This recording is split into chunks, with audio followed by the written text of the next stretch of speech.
Alright guys, this is Divine Masculine's love reading for August. Excuse the fan in the background, get hot when I do these. But anyways, so the overall energy, we have the Strength card, and I said on Instagram I thought that was pretty cool, that the Strength card has come out so much, not even just in these like collective readings, but in the personals as well. So I feel like, honestly, it's mainly Divine Masculine that's trying to have strength throughout this healing that he's going through. But I also feel, of course, Divine Feminine is trying to have strength in this separation too. For Divine Masculine's energy, we have the Four of Swords, and I thought that was a great card for his energy. It just seems as though he's healing. I didn't feel the need to clarify what.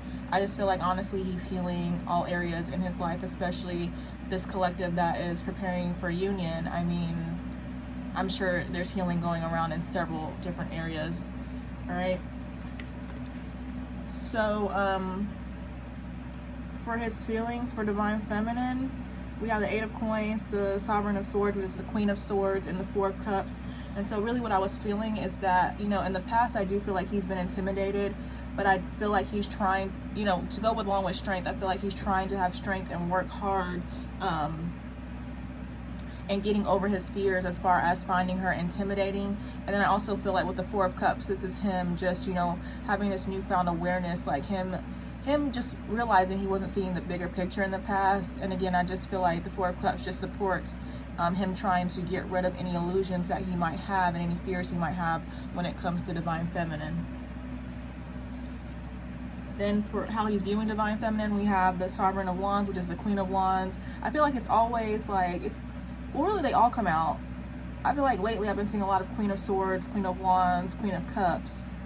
What's the Queen of Pentacles? Yeah, they're all pretty prevalent. But anyways, yeah, the Queen of Wands, Sovereign of Wands, the Six of Coins. And so I feel as though, I feel like she's just attracting him in. He's very attracted to her. He's being drawn to her. And if you notice in this card, if you can see it, it looks like it's almost a flip. You could see this as like a light symbol, like, she's calling him in a sense.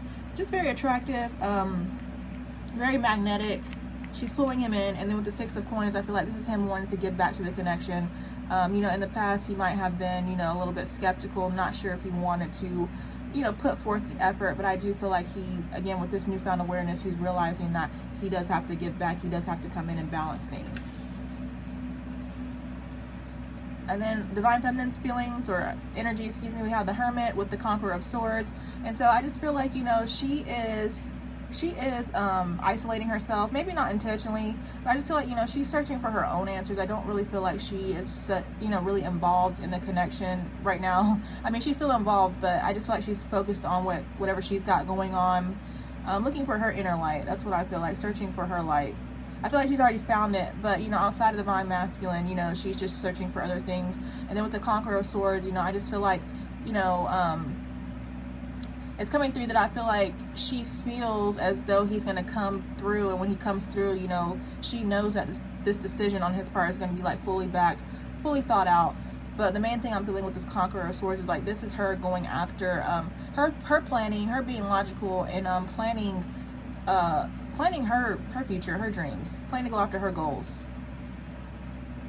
Searching for truth and taking action towards that. And again, not really focused so much on this connection with Divine Masculine right now. I feel as though, as far as her feelings, at the Four of Wands and the Tower. And so I just feel like, in Divine Feminine's reading, her energy was actually the Four of Wands. So I just feel like this is kind of keeping the same theme. I feel like, she's solid alone. She's got union within herself. I feel like she's hopeful.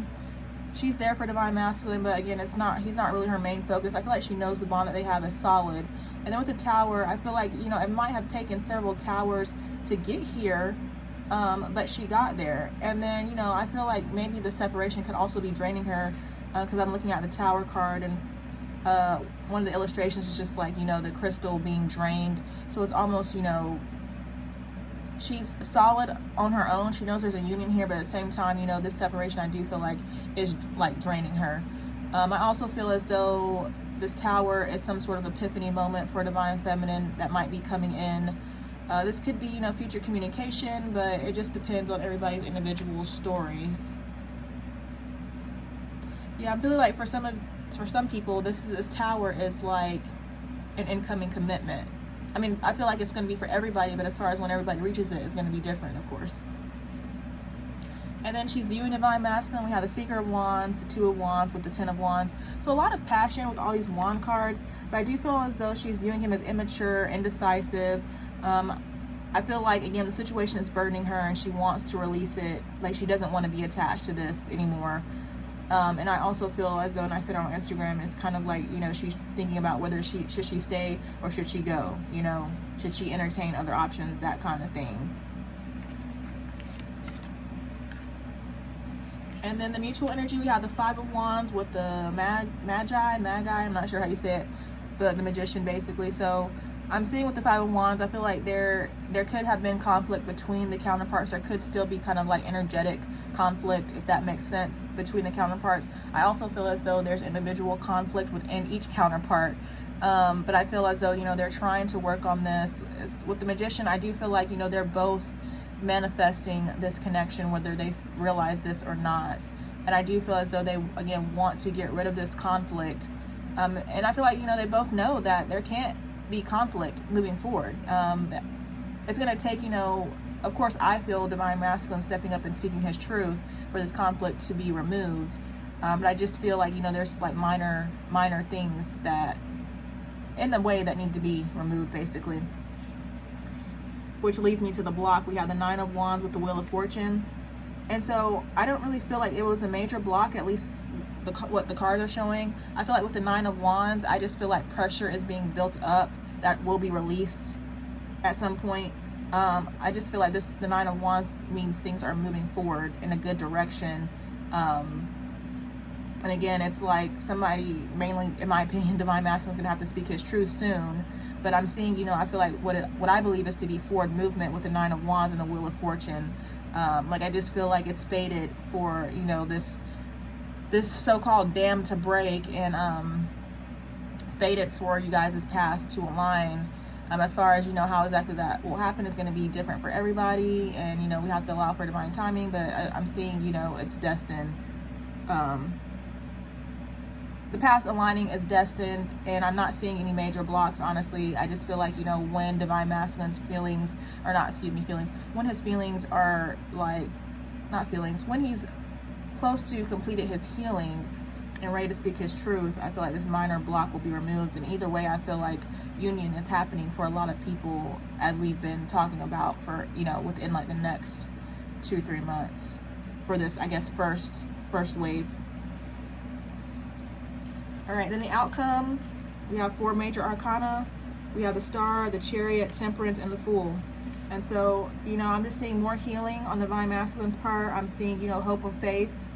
Like, even though, you know, he's still healing, I'm seeing that, you know, he is hopeful and has faith about the situation working out. I'm seeing a desire, like a heavy desire to move forward, a commitment to move forward with the Chariot. Again, because with this 4 major arcana as the outcome, that's like serious action, like a serious event.